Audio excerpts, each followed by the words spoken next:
إن الحمد لله نحمده ونستعينه ونستغفره ونؤمن به ونتوكل عليه ونعوذ بالله من شرور أنفسنا ومن سيئات أعمالنا من يهده الله فلا مضل له ومن يضلله فلا هادي له وأشهد أن لا إله إلا الله وحده لا شريك له وأن محمدا عبده ورسوله أما بعد فأعوذ بالله السميع العليم من الشيطان الرجيم من همزه ونفخه ونفثه بسم الله الرحمن الرحيم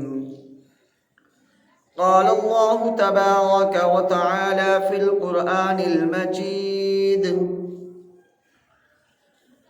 وقضى ربك ألا تعبدوا إلا إياه وبالوالدين إحسانا إما يبلغن عندك الكبر أحدهما أو كلاهما فلا تقل لهما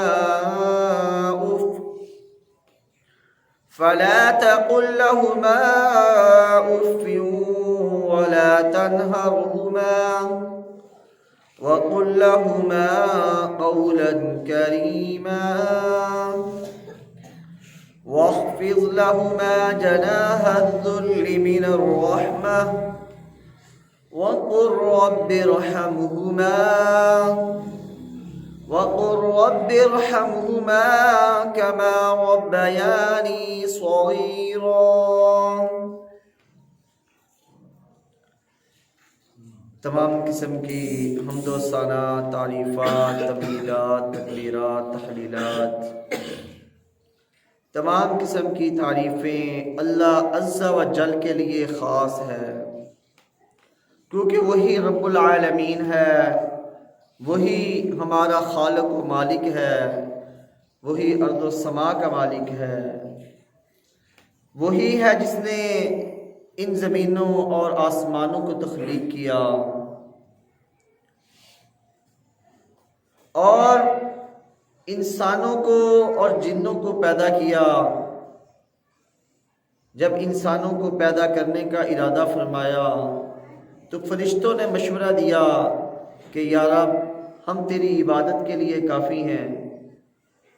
پہلے جنوں کو پیدا کیا اور وہ سرکش مخلوق ہے، تو اب انسانوں کو بنائے گا تو کہیں یہ بھی ویسی ہی نہ نکلے۔ فرشتوں نے اپنا اندیشہ ظاہر کیا تو اللہ رب العزت نے اس کے باوجود آدم علیہ السلام کو نہ صرف کن کہہ کر پیدا فرمایا، اگر اللہ چاہتا تو کہتا کہ آدم تو بن جا تو آدم علیہ السلام بن جاتے۔ اس طاقت کے باوجود اللہ تبارک و تعالی نے آدم علیہ السلام کو اپنے ہاتھوں سے پیدا فرمایا اور فرشتوں کے اس انکار کو رد کر دیا، اور آدم علیہ السلام کو پھر اتنی فضیلت دی کہ فرشتوں کو حکم دیا کہ آدم علیہ السلام کے سامنے جھک جاؤ، اسے سجدہ کرو۔ یہ انسان ایسی مخلوق ہے کہ جسے اللہ تبارک و تعالی نے اپنی بنائی ہوئی تمام مخلوقات پر فضیلت عطا فرمائی۔ تو ہمیں یہاں سے یہ پتہ چلتا ہے کہ ایک باپ کی بہت زیادہ اہمیت ہوتی ہے۔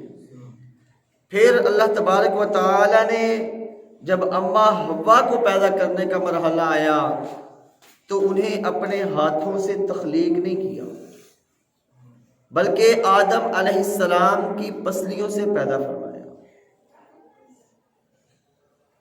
اور یہ بات بتلا دی کہ جو والد ہے اس کی اہمیت کیا ہے۔ ہمارے ہاں اکثر علماء خطباء آتے ہیں، وہ درس و تدریس کرتے ہیں، وہ ماں کی شان تو خوب بیان کرتے ہیں، لیکن ایسے واعظین بہت کم تعداد میں ملیں گے جو باپ کی فضیلت بھی بیان کریں۔ ہمیشہ سے اگر کسی کی مدح سرائی کی گئی تو وہ ماں کی گئی، اگر کسی کے حقوق کی بات کی گئی تو وہ عورت کے حقوق کی بات کی گئی۔ تو کیا مردوں کا کوئی حق نہیں ہے؟ وہ مرد جو سخت سردی کے اندر اپنے بچوں کو چھوڑ کر گھر سے نکلتا ہے محنت مزدوری کرنے کے لیے، وہ مرد کہ جب جون جولائی کے اندر سخت گرمی پڑ رہی ہوتی ہے، اور گرمی کوئی عام گرمی نہیں ہوتی، اس گرمی کے اندر ہر انسان کا دل چاہتا ہے کہ مجھے اے سی یا کم از کم پنکھا میسر ہو، اور ٹھنڈی چھاؤں ہو، اور ٹھنڈا پانی میسر ہو، میں وہاں پر بیٹھوں اور آرام کروں۔ اس سخت گرمی کے اندر اگر کوئی محنت مزدوری کے لیے نکلتا ہے، اپنے بیوی بچوں کے لیے پنکھے کا گھر کا بندوبست کر کر گھر سے چلتا ہے، تو وہ باپ ہوتا ہے۔ وہ باپ ہوتا ہے جو اپنے بچوں کو چھوڑ کر محنت مزدوری کے لیے جاتا ہے۔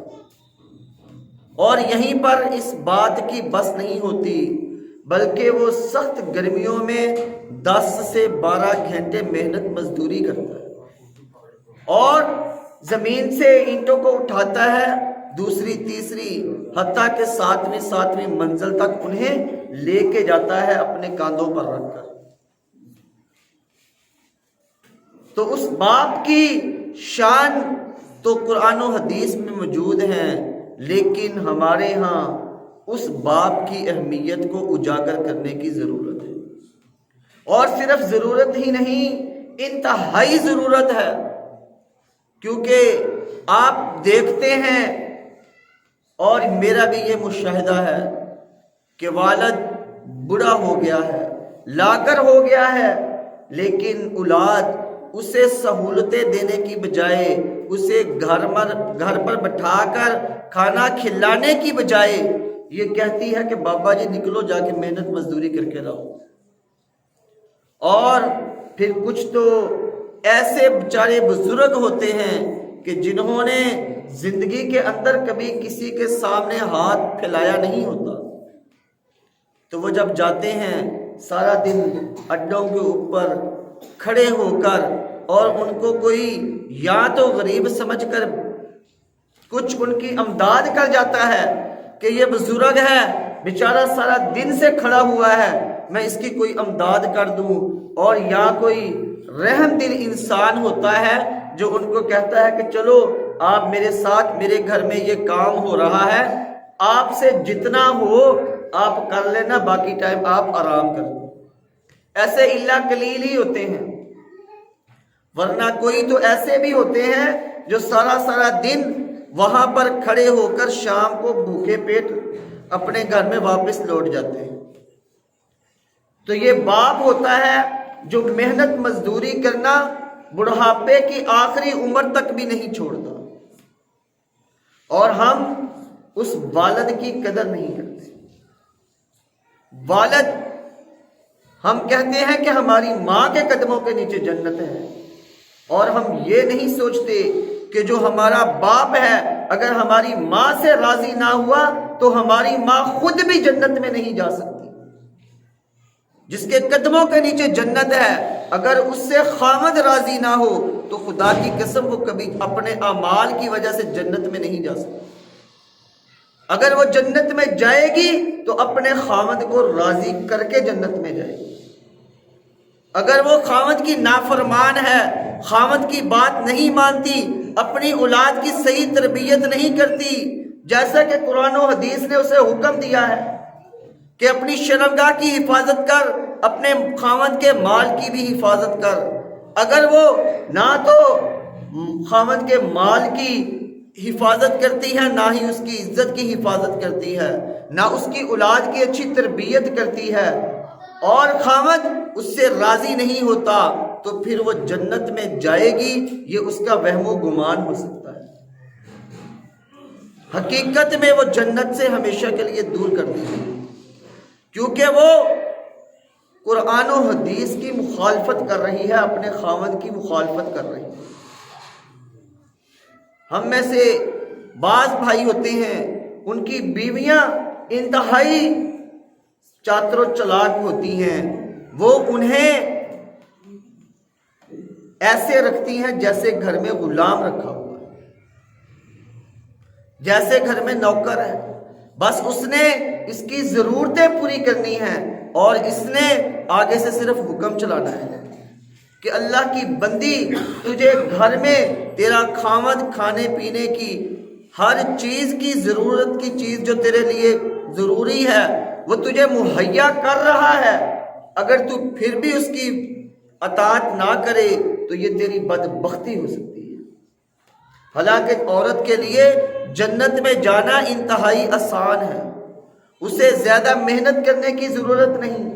جو مرد ہوتا ہے اس کے اوپر تو گھریلو ذمہ داری بھی ہوتی ہے، اور اس نے جب نماز پڑھنی ہے تو مسجد میں جا کے پڑھنی ہے، جب اپنی اولاد کو کھانا کھلانا ہے تو حلال کما کے کھلانا ہے،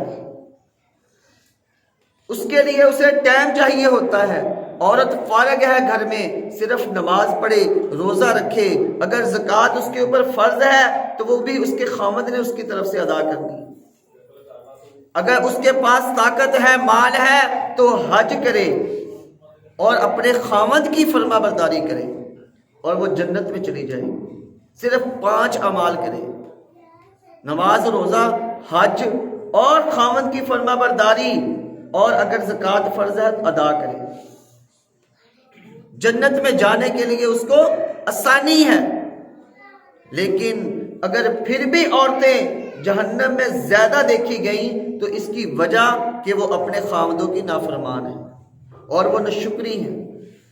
اگر آپ انہیں زمانہ بھر پوری زندگی ایسا کھانا کھلائیں جو شاید انہیں اپنے والدین کے گھر میں بھی میسر نہ ہو، وہ آپ کے گھر میں والدین کے گھر سے زیادہ اچھا کھاتی ہوں، لیکن صرف چند دن، 2-4 دن ہی آپ انہیں کم سہولتیں دیں یا کم کھانے پینے کے لیے گھر میں لائیں، تو وہ آپ سے شکوے شکایتیں کرنی شروع ہو جائیں گی کہ میں نے پوری زندگی تمہارے گھر میں کبھی فراخی دیکھی ہی نہیں، حالانکہ اس نے پوری زندگی فراخی میں گزاری ہوتی ہے۔ تو اس ناشکری کی وجہ سے عورتیں جہنم میں زیادہ ہوں گی۔ اللہ تبارک و تعالی نے اس چیز کا حکم دے دیا، اعلان کر دیا، فیصلہ کر دیا، وَقَضَىٰ رَبُّكَ أَلَّا تَعْبُدُوا إِلَّا إِيَّاهُ، کہ اگر تم نے عبادت کرنی ہے تو صرف اسی کی عبادت کرنی ہے، اور اس کے ساتھ ہی فرما دیا وَبِالْوَالِدَيْنِ إِحْسَانًا، اور اپنے والدین کے ساتھ نیکی کرنی ہے۔ صرف ماں نہیں کہا بلکہ والدین کہا، جو اسے پالنے پوسنے والے ہیں، اس کا بڑا باپ بھی اس میں شامل ہے۔ وہ یہ نہ سمجھے کہ صرف ماں کی خدمت کر کے میں جنت میں چلا جاؤں گا، بلکہ اگر اس کا والد حیات ہے، اسے موقع ملا ہے کہ اس کا والد بڑھاپے کی عمر میں پہنچ گیا ہے، تو ان دونوں کی خدمت کرنا اس کے اوپر فرض ہے۔ اللہ تبارک و تعالیٰ کو شرک سے انتہائی نفرت ہے۔ میں سمجھتا ہوں کہ اگر اللہ تبارک و تعالیٰ نے کسی چیز سے نفرت کرنی ہے تو وہ شرک ہے۔ اللہ تبارک و تعالیٰ نے تمام گناہوں کے بارے میں فرمایا کہ اگر تم گناہ گار بن کے آؤ گے میرے پاس، میں تمہیں بخش دوں گا، لیکن اگر کسی گناہ کو نہ بخشنے کا اعلان کیا تو وہ کہا ان اللہ لا یغفر ان یشرک بہ، کہ اگر تم نے شرک کیا تو یہ گناہ ایسا گناہ ہے کہ تمہیں معاف نہیں کیا جائے گا۔